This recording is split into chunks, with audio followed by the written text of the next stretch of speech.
Thank you. It's good to be here tonight. Woo! Ah, stupid rug. So, I've been doing stand-up comedy for almost 2 years now. Yeah, and it's kind of a shock to me because, I never thought in a million years that I would ever be a comedian, There was a time in my life that I actually wanted to be a cop. No, I did not want to be one of those racist cops that pulls over a random black dude for a random reason. No! You have any idea how fast you were going there, boy? Sir, I was going 30 miles an hour in a 40-mile-per-hour zone. Hold the attitude. No, I did not want to be one of those cops. I want to be like the cops that we see in the action movies. Die Hard, Beverly Hills Cop, and Rush Hour. You guys remember Rush Hour? Do you understand the words that are coming out of my mouth? Yeah, I want to be one of those super cops that went above and beyond to enforce the laws and fight crime. Even if that meant going against the standard procedures of the department. In legal terms, that's referred to as insubordination. So, here's how I figured that my career as a cop would be like. I would go out, I would fight crime, going against the standard procedures of the department, of course. I would come back to the department, and here comes my stupid, annoying partner coming out of nowhere who, for a strange reason, he just has this habit of saying the same thing twice. The captain's looking for you, he's really mad. You know what he said? He said, this is your worst screw-up ever. Personally, I don't think that's true. I look into the captain's office, and I see that he's not in there. I think to myself, I can make a clean getaway. The problem? My stupid partner won't leave me alone. Where are you going now? Well, I'm gonna get my crap, I'm gonna get the heck out of here. No, big mistake. You want my advice? No, dude, leave me alone. But he won't leave me alone. He just keeps saying the same thing over and over again. Twice. I'm not telling you what to do, but you know what I would do? At this point, I just ignore him, and I just go to my locker, I try and get my stuff, and try and get out as fast as possible. But of course, before I have a chance to shut that locker door, I hear the booming voice of doom behind me. Is that Dykes in there?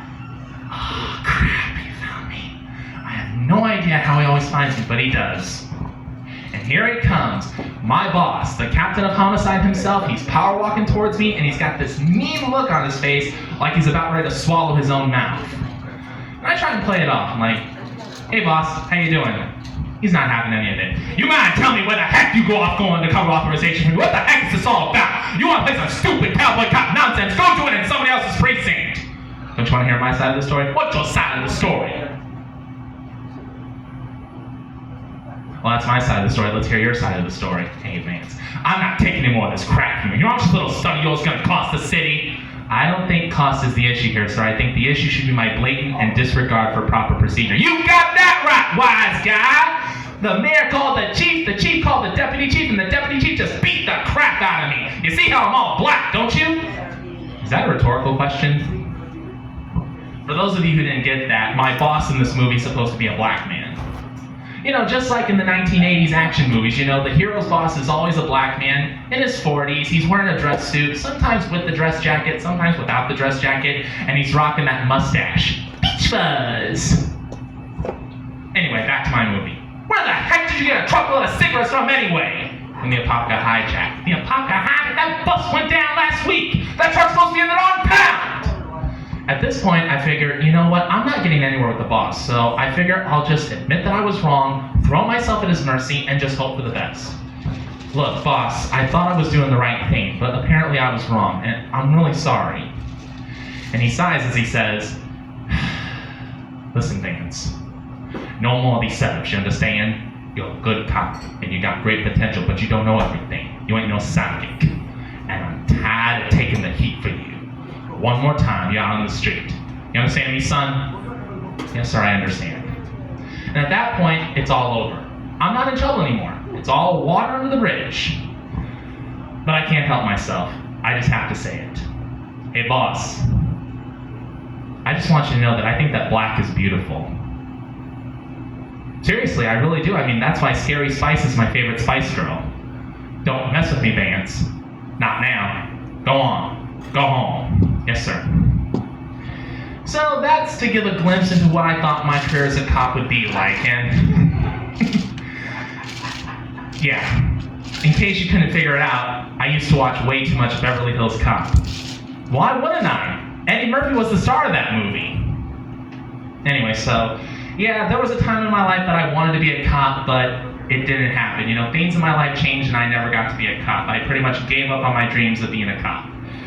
And you know, I really wish that my comedian friend from Daytona Beach, Kenny Glass, was here. He would really get a kick out of this, you know. Basically, as I said before, I gave up on my dreams of being a cop. And this is where you guys ask me, well, why? What happened?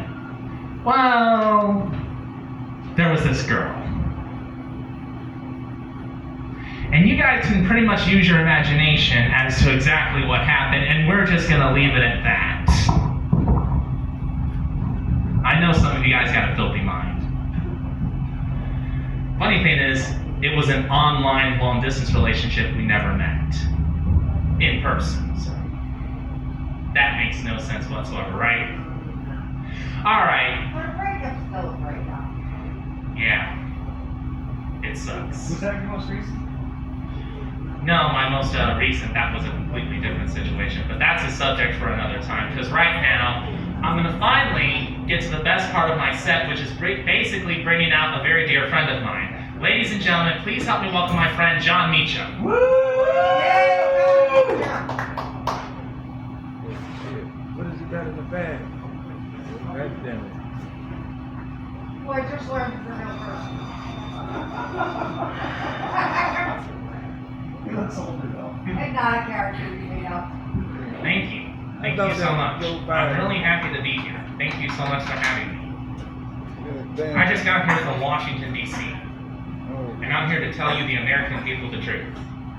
There's a monster in the White House. And his name is Donald Trump.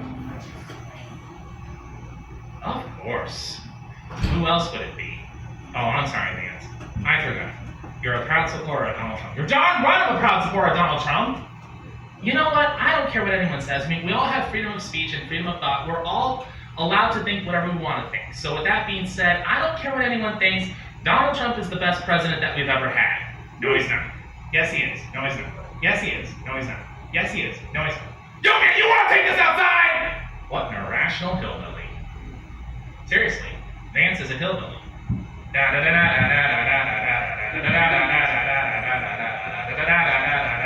Will you stop? You're gonna bring up people's traumatic experience watching Deliverance. Alright, obviously, we need to go outside and settle this man-to-man, which means he's gonna beat me up. Please call the police. You guys have been a great audience. Thanks very much and have a good evening. Help me.